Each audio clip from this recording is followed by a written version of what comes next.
Of all the things that we've learned in 2022 so far, I would argue the biggest lesson has been about embracing change.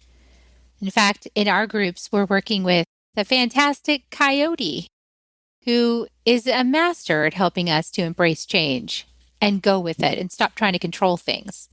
Today's guest, Heather Hanson O'Neill, is an expert in change.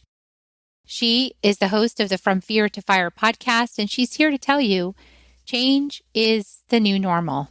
Join us to find out more. Soul Nectar Show, the Soul Nectar Show. You're invited, delighted to discover who you are. Anything is possible if you believe. So join us on this beautiful journey. Soul Nectar Show, Soul Nectar Show.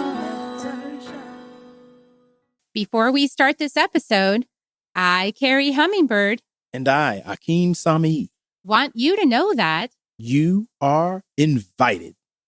You're invited to join Soul Nectar Tribe. If you like what you hear on Soul Nectar Show, You will love being in person with us in Soul Nectar Tribe. we invite you to check it out. First 30 days is free. Right now, go to carriehummingbird.com, KERRI, hummingbird.com/membership and sign up. We'll see you at our next tribe gathering. And now, on to the show. Hello and welcome to another episode of Soul Nectar Show, that show where we talk about all things essence, where we gather around the campfire and we share our stories of connection to that which is bigger than us, to the big mystery beyond the veil, to those synchronistic moments that lead us inexorably to a deeper understanding of ourselves and the world around us, and how we can make life more contextual and interesting when we actually focus on the things that we're trying to avoid, and we move through it in a new way. We can actually unlock a new understanding about life, which is delightful for me. I'm your host, Carrie Hummingbird, and I love these conversations. I have them week after week on the show here, and I'm so grateful every time you join us to listen in and to be part of this conversation. And of course, would like to encourage you to also engage, send some comments or some reviews and let us know what you're thinking as you listen to these episodes. And I really enjoy having you with us. And I'm enjoying today, actually, also having our guest, Heather Hanson O'Neill. Welcome, Heather. Hi, thanks. Great to be here, Carrie.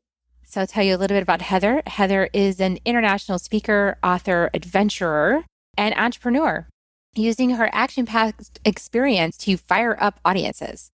She stimulates vibrant energy, focus, and action for those who want to collaborate effectively, lead change, and achieve massive results. And so she does some speaking to help companies and individuals break through fears, judgments, and blocks to reach sales and leadership success. And she's in demand these days, during these changing times, to help people through those changes. She's the host of the From Fear to Fire podcast. I've been on that podcast, and I'll put the link in the show notes. And she's got some awesome books out too. Find Your Fire book, Teams on Fire book, and a new release that's coming out, Where's the Office? Moving Today's Leaders from What Is to What Can Be. I love that. So Heather, tell us a little bit about your own journey. How did you become such an expert in leading change? Oh, I don't know, maybe by going through a bunch of it. So, I've been on this journey for a very, very long time. Very familiar with changing careers when my passion of dancing for a living came crashing literally to a halt when I injured myself. Going back to school, starting in sales and advertising, and then being coerced by an amazing mentor to start my own business 25 years ago, and haven't looked back since, because I am totally an entrepreneur at heart. I didn't even know it. And I love, love, love what I do. Super happy about it. Yeah, I can understand you there. I did a short stint in a corporation in Silicon Valley, a couple different ones in my early career. And then as soon as I could break out with enough experience to work for myself, I was like, I'm out of here. I need to be on my own. I need to be my own boss.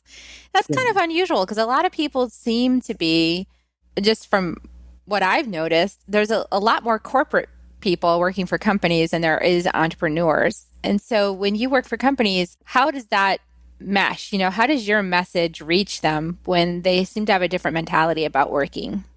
Well, it's really interesting. The main difference, I think, comes down to security. Where do we find what are our values, right? And so someone like you and I who have gone off on our own and love being entrepreneurs, we probably value freedom more than security.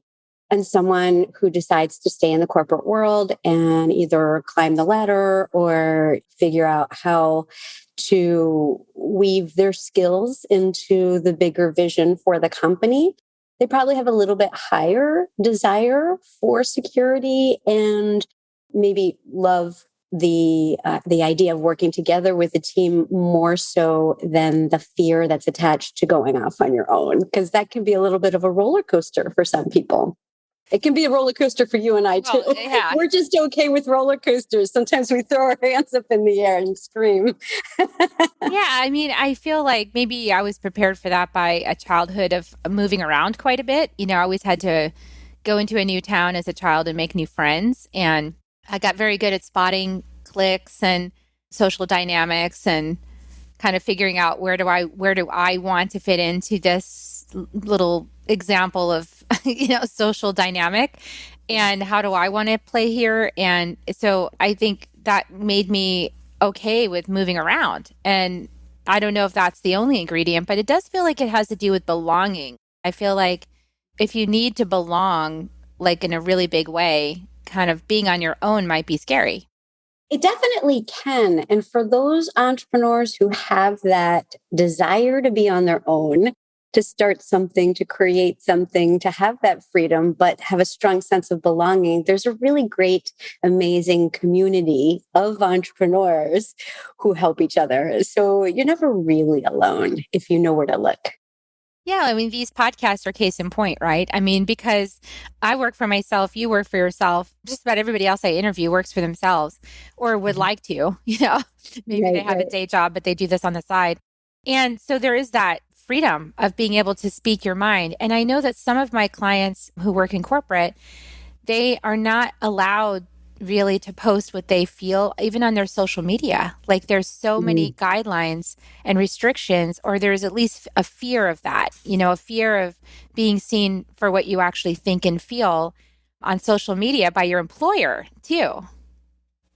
That's really interesting that you bring that up, because in the final revisions of Where's the Office, I was literally yesterday working on the chapter that has to do with leaders that are leaders of the future, that are doing things differently within corporations to encourage their people to be more individuals and to embrace who they are and to incorporate their uniqueness, their gifts into what they do for the company.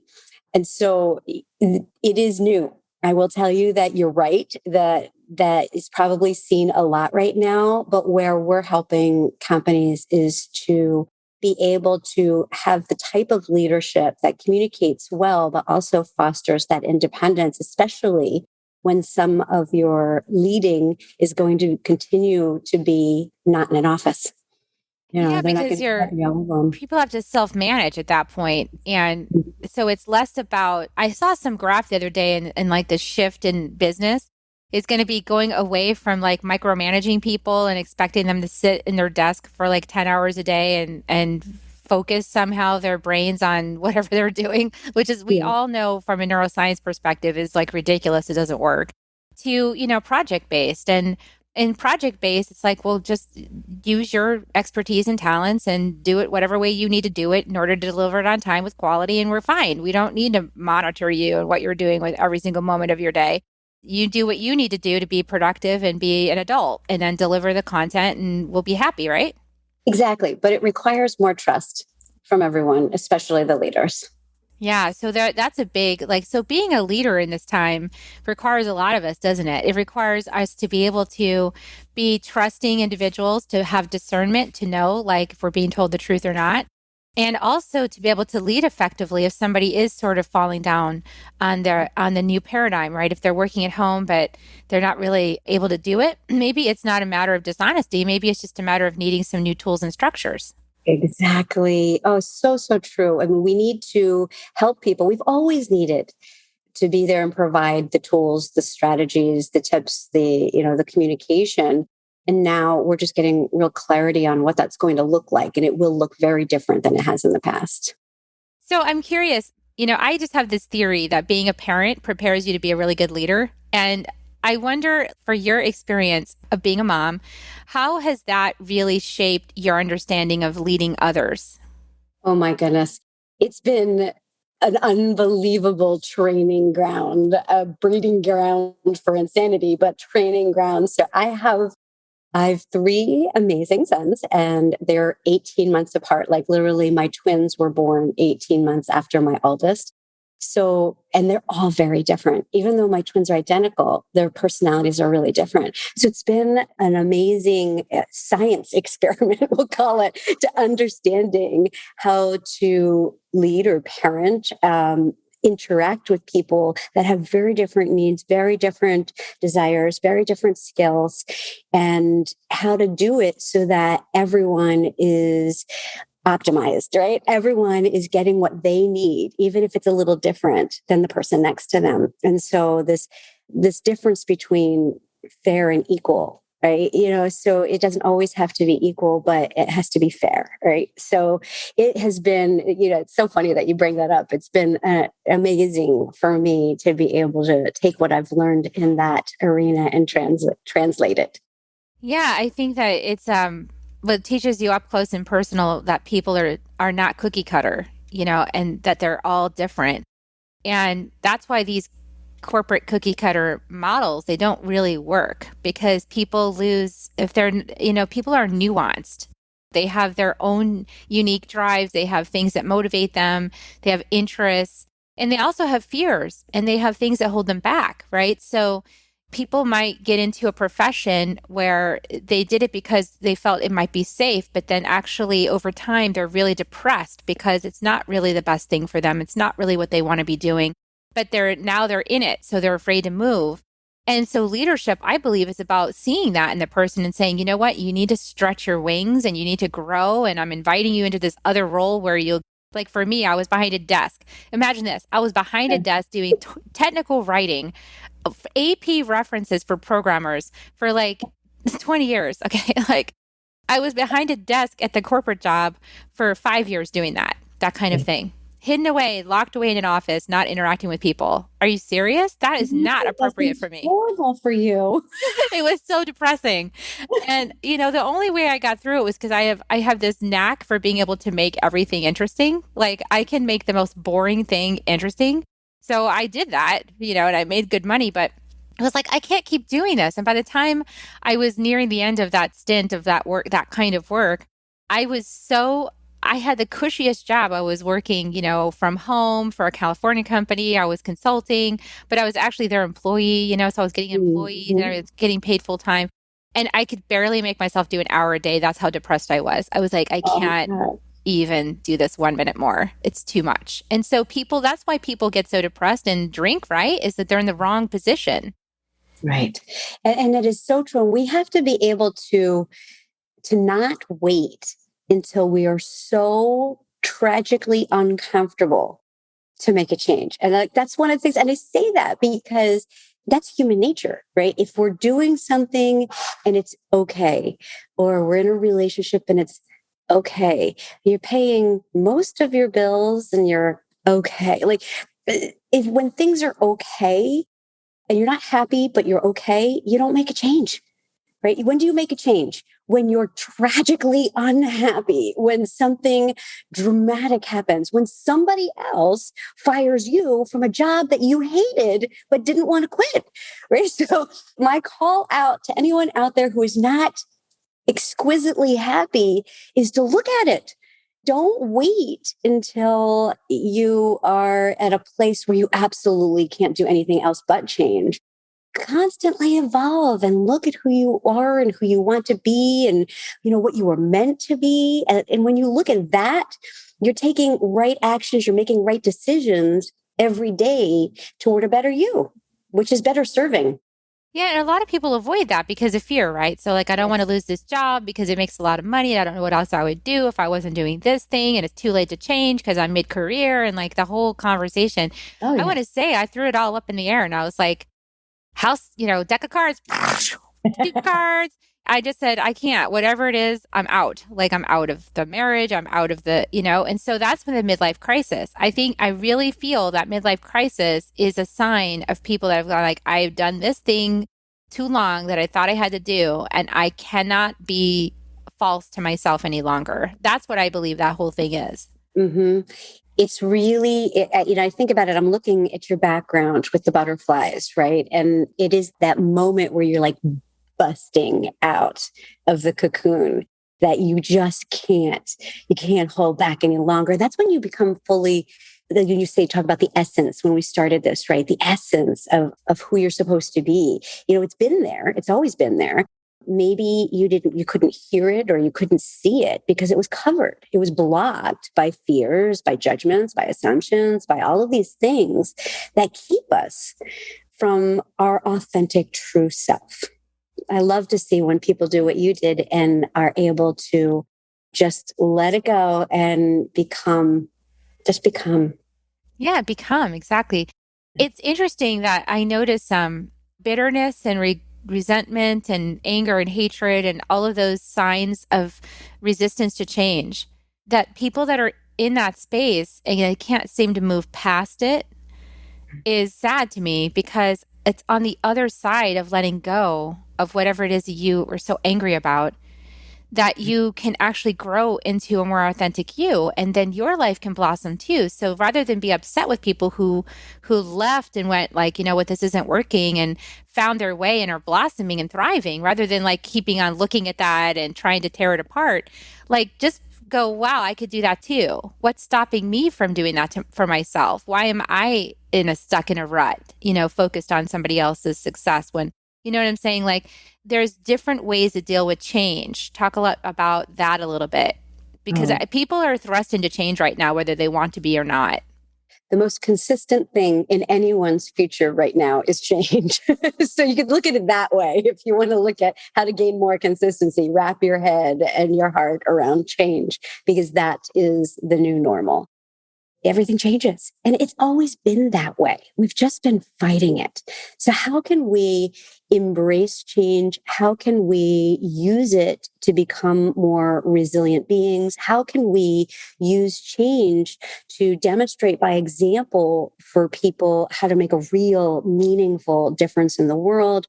When you look at that bigger picture. So I talk a lot about change, and people reside in different places on what I call the change spectrum. And some people are naturally very drawn to change. They may be able to be pretty good at it. Like I create change in my life on purpose. I'm one of those people. But there are other people on like maybe the other end of the spectrum who are hugely resistant to change, no matter how positive the change may be. And everybody resides at some point on the spectrum. Everybody needs to kind of look at where am I naturally and allow for whatever resistance comes up to that. Don't like block yourself. Just allow, okay, I'm feeling a lot of resistance right now to this change. I'm just going to feel it. It's not the resistance. It's the amount of time that we spend in resistance that causes the problem. Once you go past it, if you don't feel it fully and allow yourself to move through it, then you get stuck in it. You get stuck in it. You're constantly resisting. You're constantly fighting. You're why me? Why woe is me? The world is against me. All of this stuff because you're caught in the state of being stuck. But when you can allow that resistance, allow whatever emotion to come through you, then you'll be able to clear the space so that you can envision, well, how might this change serve me? How can I become better? What can I learn from this? What's the bigger vision of what this change is going to do for me, for my family, for my company, for this community? And so when you can start to move past it into those different types of questions, you'll be able to take better actions. And like I said before, which is all stems from making better choices. dealing with change effectively requires feeling everything, right? And moving through and letting go of your expectations. Maybe you thought, well, I thought I was going to sign up for this job and I'd have a pension, or I thought it was death till us part, and then you divorced me, and so whatever the things are, change happens, and on the other side of that change could be beauty if we let it. Right. And it's that embracing of the thing we say we don't want, or the thing that is our biggest fear, that's actually turned into the hugest gold, right? I mean, on the other side of that embrace. Exactly. I mean, and recognize what we control. I think people get into a lot of trouble when they try to control the things and the people that are outside of their control. I mean, have you ever known someone? I mean, we've all done it from time to time when we're thinking that we can make someone else be happy, or we can cause someone else to change. We can motivate their change. Well, technically, you cannot change another human being, but you can change how you think about them and the situation, how you feel about it, and what you do as a result of it, the response to it. And when people hold fast to pandemics or the economy or the weather or another person's opinion, and it causes them to become infected with that negativity, that's when we get stuck, and we forget that we control how we respond to it. So just own that, and everything else is going to be golden. Just own that. Yeah, it's funny how I just switched my perspective, and I stopped thinking that things were against me, and I started thinking, how is this for me? How is this the best thing that could have happened? Because I started switching from thinking the universe was like a scary, precarious place into the universe is actually supporting me to become my best and highest. And in order to become my best and highest, these changes need to take place. And so this is for me somehow. And if I can change my perception, if I can let go of the eyes I was using to see it, right, I might find another truth that's more true. I mean, there's things that are true up until now, and then things change. There are people I know in my life who up until now have not been fans of change, right? So they sort of like get an idea about who a person is, and they want to hang out in that idea forever, right? For me, that doesn't work because I'm an evolutionist. So I'm constantly evolving. It's like this friction, between people that want to still see you the same way. And then the fact that you're an evolutionist and you're never the same. Like I might have said something last year. This year I go, you know what? I saw it a different way now. Now I'm saying it this way because this is more true. And some people say, oh, that's gaslighting. It's like, no, that's changing your mind. That's like going, you know what? I've just seen it differently now. And now I'm in a new place with it. I've evolved. And I feel like humanity is being really encouraged to evolve and stop getting stuck in old ideas and old projections, and just like, first of all, also stay in your own lane. That's a really good one too. Stay in your own lane. And if you see something that bothers you out there, isn't that more about you, Heather? Well, okay, there are 14 things that I know, want to right? express about what you just said. So let's start with stay in your own lane, right? So there are things that are literally none of your business, and you need to just do your thing and make sure you're taking right actions based on your truth, your values, your belief system. And then there are other things that are bigger that you're meant to impact, that you, based upon your uniqueness, based upon the way that you see the world, and how you can, in your actions, by example, make change. And so there's two kind of different things there. It sounds like I'm contradicting myself, but you have to know yourself. You have to know your authentic self, what you believe in. And I am saying belief a couple of times on purpose because I spend a lot of time. I don't know if you were able to see my most recent TED Talk on it, but on beliefs. And it has to do with the fact that we believe that our beliefs are fact, and that they are ours, and that they are, they just are. There's nothing I can do about it. That's just who I am. But see, that's not true because beliefs are opinions. And when I believe really strongly that we have to, once we become conscious of our beliefs, we become aware of them, we can look at them and we can ask certain questions like, is this belief true? is this belief mine or was it given to me by someone else? And is this belief serving me?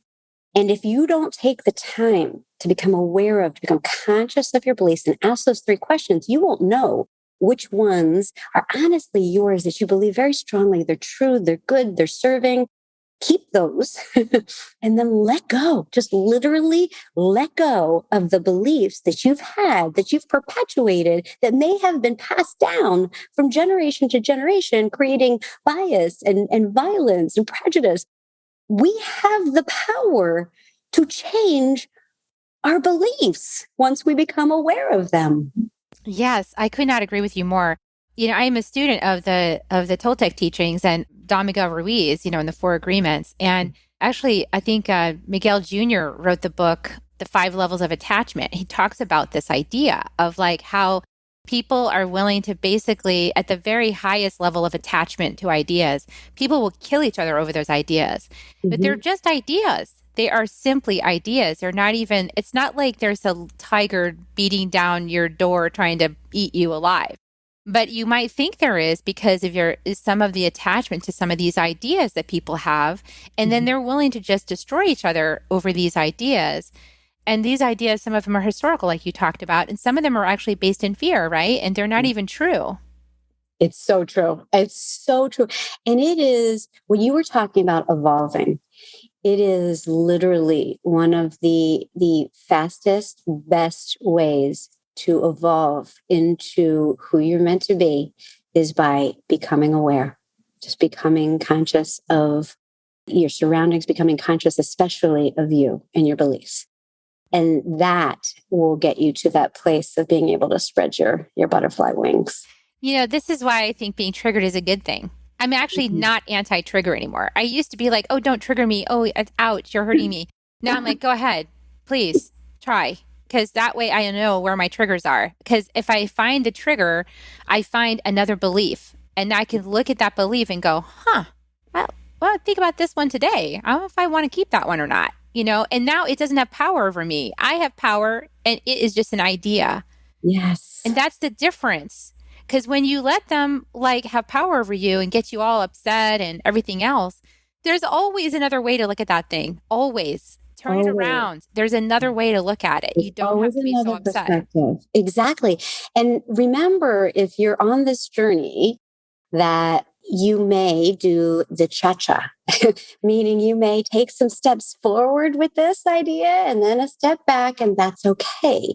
Because if you're releasing beliefs that don't serve you, if you don't replace that belief with something else, something will come up, a trigger, and then you will cha-cha right back into your response that is your conditioned pattern, right? So just remember that it's part of it, and you can make it more fun by dancing with it, but being aware of it and moving forward more than back. Yeah, and I find a really good tool for that is just slowing it down. One of my major things I'm here to help people with, because it was my major life lesson, is to move from impatience to patience. Because when you actually slow down, things change. It's amazing how without the heat of the moment and the pressure and the I've got to respond and all of that gets in arguments happen, it's like, wow, if I just slow down and I just hold myself, restrain myself long enough to be still, to breathe, to get my nervous system regulated again, like, okay, I'm safe, get out of my reptilian brain, back into my heart. It's like usually I'll see some different side. My heart opens. All of a sudden, I'm looking at it differently. I'm understanding the other person's position a little bit more. I'm understanding my own reaction and why that was. And I'm comforting that part of me that got upset. And it's like, okay, well, then I'm identifying what silly little belief got you upset. It's just that spaciousness, right? And we need to slow down, don't we? The power of the pause. For those who are impetuous by nature, like I am, it is incredibly powerful to honor the pause and the breath. And coming from the dance world, I call it coming back to body. My body tells me what I need. My body can heal me. My body will be able, with the breathing, the heart beating, can regulate me. And when I'm frantic, when I'm in panic, I'm not in my body, right? I'm worrying, I'm regretting, I'm in the past in my mind, or I'm in the future in my mind. But you can breathe into your body. And that's the pause that is so incredibly powerful. Yeah, that power of the pause, it gives us that taste of timelessness. And that taste of timelessness is actually where our soul resides all the time. And this time space reality is an illusion that's a very convincing one. And it's not real. It's not as real as the timeless aspect of self that every single moment I'm able to access that expanse is such a blessing. And when I come to my life from that place, I feel so free that I don't need to engage in anything that's going to hook me into a smaller space. It's a beautiful place. And that's why, meditation, consciously spending just a little bit of time each day, starting your day, perhaps. I like to start and end my day because meditation for me has two different things depending on what time of the day I do it. So in the morning, when I meditate, I get an incredible download of creativity. And when I meditate in the evening, I feel that quiet peace. And I like both of them very much. And I can't, if I'm not consciously in that space, I can't get the same things that I get when I'm like, okay, even if it's for 5-10 minutes. Yeah, and that's willingness to slow down and stop firefighting. I think motherhood teaches you that. Yeah, it does. It just sometimes I had to learn the lesson, I don't know, 900 times. Me too. It feels really pressing, those motherhood things. They feel so pressing. And yet there's a way in which that muscle of restraint is so important, and it gets built up really strong in motherhood. It does. It certainly does. And it's an interesting place because I'm the mother of, they're technically all adults now, 2 18-year-olds and a 20-year-old. So, and the 18-year-olds are going to be 19 soon. So it's a different space to just be present and not try to guide unless requested. Yeah, that's an interesting transition. I know we're almost at the top of the time, but I would like you to touch on that a little bit because in my audience, there are a lot of mothers, and this is a very tender time I'm experiencing, the release of my sons and letting them be adults and letting them be off in the world and kind of not peering over their shoulder energetically all the time, right? Like kind of backing I love that. off. That's a great visual, peering over their shoulder energetically. I totally used to do that. And I've really consciously pulled myself back from that because it's not allowing space for them to learn on their own, for them to make their own decisions. And so I think the biggest thing, if I were to give a suggestion for any of the moms out there, is to breathe into non-attachment, meaning that you can tell your story, you can tell what you learned, you can tell what you heard, but you can't be attached to them actually taking the advice anymore. You can't be attached to their decision, their outcome, their results, because they're adults now. You can still love them. You can still and should, come from that loving, open space where they can come to you whenever they need you. But if you come from judgment and from trying to insert your opinion on things, your perspective on things, I think it's going to have an ending that you're not going to like very much. And they need it. They need to be able to cultivate the ability to know when they need help and when they're going to make their own mistakes. They have to do it just like you did, just like I did, right? Yeah. And I find myself exploring myself, any desire I have to reach out, because both my sons are out of the house now. It's like, okay, Carrie, are you reaching out as a gift? Or are you reaching out because you're pulling, because you're wanting something from them for you? Oh, yeah, that's a good question. Oh, boy. It's like, Because it is hard because you're so responsible for them for this whole time. And it's an immersion of responsibility. And it seems like it's never going to end. And then all of a sudden it ends. Yeah, well, not really, right? But, but that level of it ends, that level of it does. And then they're gone and they're like, well, I don't really need you. And so my kids are super independent. They don't need me. They're like, I'm good. And it's like, you don't need me even one little tiny bit? Like just this little? You just need me this much? Just because I got a lot of other people that say I'm pretty good at mentoring. You just like this little, nope. So I was talking to one of my friends who's also a client, and she said, what we need to do is we need to just trade children, because we are all really good at being coaches, mentors, guides, right? But maybe not to our own kids in situations. We just trade for the day. Yeah, exactly. That sounds good. Maybe that's our new model. That's probably how the old tribes were built, right? Is because they know they want some help, but they have to also develop their own pride in themselves. And it's kind of feels like it might be smacking against their pride to come to mom. It's like, well, no, I need to solve this myself. It's true. They do need to solve it themselves, especially with the boys, right? So it's just interesting. I thank you for sharing your perspective on that. I knew it would be juicy. I always love this. We don't know where we're going to go. No, it was kind of all over the map, but hopefully this was really good for people. I think that, we're being encouraged to be sovereign beings. And as moms, that includes a whole lot of different threads. And we covered a lot of those threads in this call together. We have, certainly. It's always so cool to see where, if you're open to it, where things can go, right?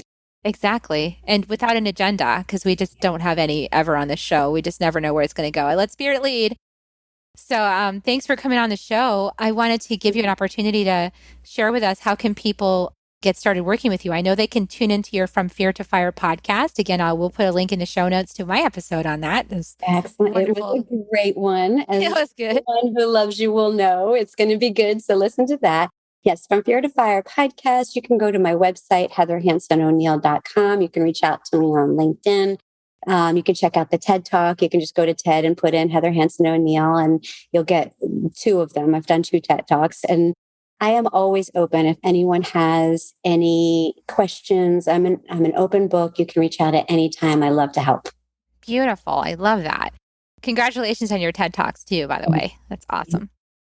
Okay, so we are at the point in the show where I'm going to make that request to everybody. Please like, subscribe, share, follow, whatever the words are, get engaged, and share this podcast out with anybody that you feel would really benefit from this episode with the insights that were shared.